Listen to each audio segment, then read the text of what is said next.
अच्छे बच्चों, अस्सलाम वालेकुम। आज जो हम आपको कहानी सुनाने जा रहे हैं उसका उन्वान है गग्गू मियाँ, और इसे आपके लिए लिखा है सईद लख्त ने। आसमान पर बादल छाए हुए थे, कभी कभी कोई इक्का दुक्का बूंद भी पड़ जाती। गग्गू मियाँ घबराए हुए कमरे में आए और अम्मी से बोले, अम्मी जान, छतरी कहाँ रखी है? बरामदे में रखी थी। अम्मी बोली, बेटे छतरी तो फरीदा ले गई है, कह रही थी शकीला के घर जा रही हूँ, थोड़ी देर में आ जाऊंगी। गग्गू मियाँ उछल कर बोले, हाय गजब, अब क्या होगा? वो छतरी खोलेगी तो मैं उसे जाकर पकड़ता हूँ, अभी रास्ते ही में होगी।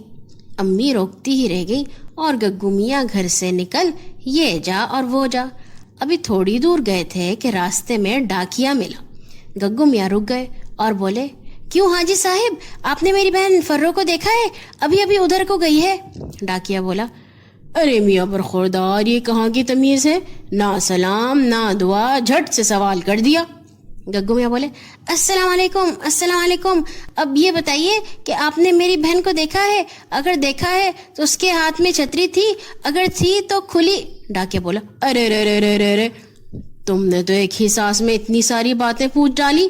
खैर तो है, इतने घबराए हुए क्यों हो? गग्गू मियाँ ने कहा, ये फिर बताऊंगा, पहले आप मेरी बातों का जवाब दीजिए। डाकिया बोला, फरीदा बीबी को मैंने अभी अभी देखा था, उनके हाथ में छतरी थी और वो बंद थी। शुक्रिया शुक्रिया, बहुत बहुत शुक्रिया, गग्गू मियाँ ने कहा और बेतहाशा भागे। सड़क के पार एक गली थी। गली के कोने पर खैरू की दुकान थी। खैरू ने गग्गू मियाँ को देखा तो आवाज दी, अरे मियाँ, कहाँ भागे जा रहे हो?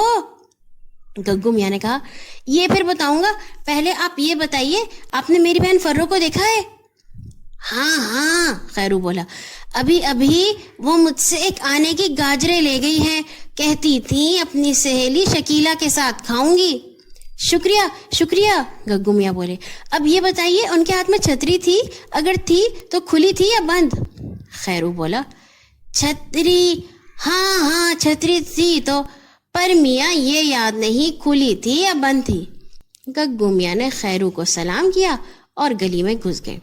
एकाएकी एक साइकिल सवार आया और गग्गू मियाँ को देखकर ठहर गया। ये गग्गू मियाँ के खालू जान थे। खालू जान ने पूछा, अरे गग्गू मियाँ कहाँ?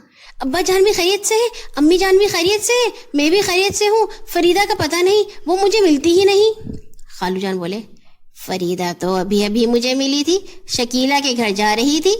अच्छा, गग्गू मियाँ उछल कर बोले, ये बताइए कि उसके हाथ में छतरी थी? अगर थी तो खुली थी या बंद? खालू जान ने कहा, उसके हाथ में छतरी थी और वो शायद बंद थी। आखिर बात क्या है? ये फिर बताऊंगा, अस्सलाम वालेकुम, गग्गू मियाँ ने कहा और भागे। उस गली में एक और गली थी और उस गली के आखिर में शकीला का घर था। गग्गू मियाँ गली में घुसे ही थे कि फरीदा दिखाई दी।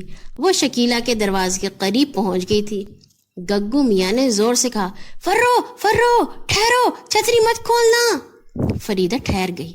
गग्गू मियाँ भागते हुए उसके पास पहुंचे और हाँफते हुए बोले, हाय उफ, छतरी खोली तो नहीं तुमने? नहीं तो, फरीदा बोली। क्यों, क्या बात है? गग्गू मियाँ ने कहा, इसमें बिल्ली का बच्चा है। बिल्ली का बच्चा? फरीदा ने हैरत से कहा और छतरी खोली तो सचमुच बिल्ली का एक नन्हा मुन्ना बच्चा कूद कर बाहर निकला और गग्गू मियाँ की टांगों से चिमट कर खर्र खर्र करने लगा। फरीदा बोली, है, मैं भी तो कहूँ, छतरी इतनी भारी क्यों है, मगर ये छतरी में घुस कैसे गया? गग्गू मियाँ बोले, मैंने रखा था ऐसे। हाँ, उनका सांस फूला हुआ था। आज सफेद बिल्ली ने छत पर बच्चे दिए थे, दूसरे बच्चे तो वो अपने साथ ले गई, ये बेचारा वहीं रह गया। उसे एक मोटा सा बिल्ला मार रहा था, मैंने बड़ी मुश्किल से बचाया और छतरी में छुपा दिया। जब उसकी माँ आएगी तो उसे दे दूंगा। फरीदा बोली, हा, ये भी खूब रही, इसे अंदर ले चलो, दूध पिलाएंगे, भूखा है बेचारा। और वो दोनों घर के अंदर चले गए।